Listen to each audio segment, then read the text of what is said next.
سلام خدمت دانش آموزان عزیز، در خدمتتون هستیم امروز با مبحث حل معادله که بچه های هفتم، هشتم و نهم هر کدوم به گونه‌ای باهاش در ارتباط هستن. میخوام امروز به صورت کاملا پایه‌ای در مورد حل معادله صحبت بکنیم.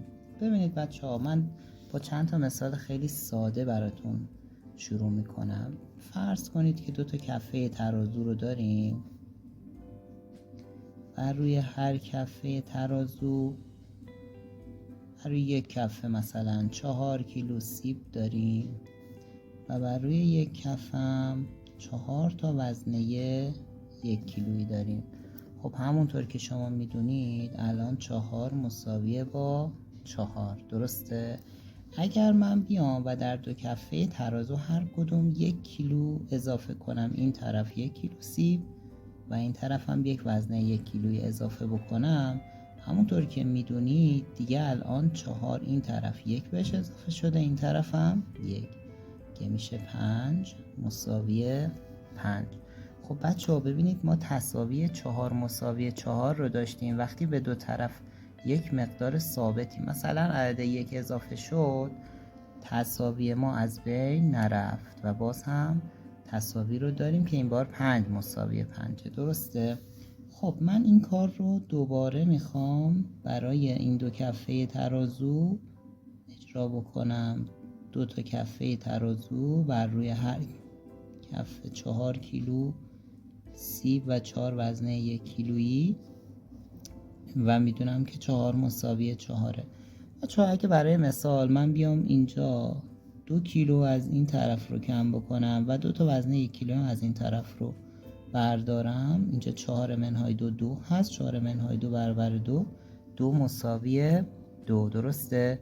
و من دو طرف تساوی که ابتدا داشتیم 4 مساوی 4 یک مقدار ثابتی کم کردم و تساوی از بین نرفت.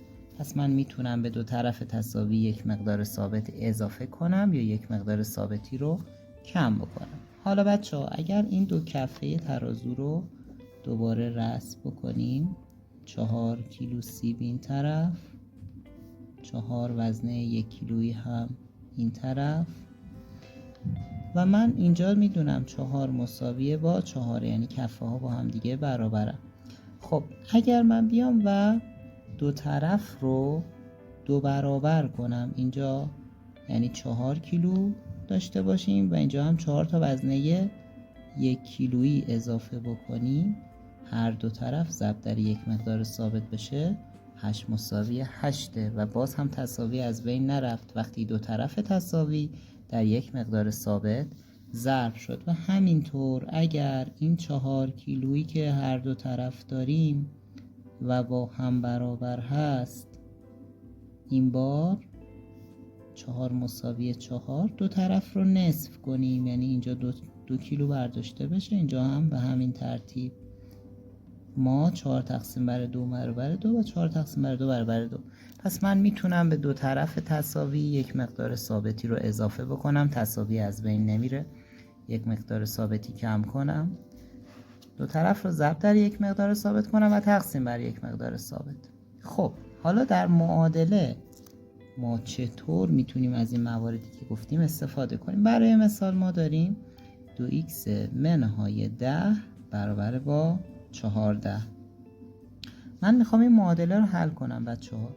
همونطور که میدونید معادله یک تساویه که دو طرفش عبارت جبری وجود داره. اینجا ما دو جمله رو داریم، 2x منهای 10 و این طرف هم یک عدد 14 رو داریم. من وقتی معادله رو حل کردم که به جایی برسم که x مساویه یه عدده و من این عدد رو دنبالش هستم. خب برای این کار ما باید یه کاری بکنیم که x اون اعدادی که کنارش حضور دارن از بین برم. بچه من برای اینکه منهای 10 رو از بین ببرم میام و دو طرف تساوی یک مقدار ثابتی به نام 10 اضافه میکنم، همین طرف به اضافه 10 کردم همین طرف. خب همونطور که میبینید منهای 10 و مثبت 10 از بین میرن و 2x برابر میشه با 14 به اضافه 10 24. خب من برای اینکه این دویی که در x ضرب شده رو از بین ببرم میام و دو طرف تساوی رو تقسیم بر 2 میکنم. اینجا 2 با 2 ساده میشه و x برابر میشه با 24 دوم که 12 بشه و من تونستم x رو تنها در یک طرف تساوی داشته باشم که برابر با 12. خب یکی از روش هایی که حالا دیگه ما در کلاس ها میگیم و بچه ها خیلی سریع استفاده میکنن و معادله رو حل میکنن اینه که بچه ها شما در معادله یک تساوی دارید، جمع بر اونور میشه منها، منها بر اون طرف تساوی میشه جمع، ضرب بر اون طرف میشه تقسیم و تقسیم بر اونور تساوی میشه ضرب.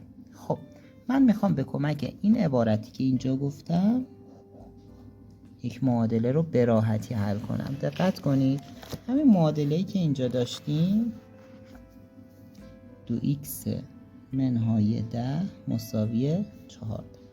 ما میتونیم یک خط بیاریم پایین یا چند تا علامت مساوی بذاریم.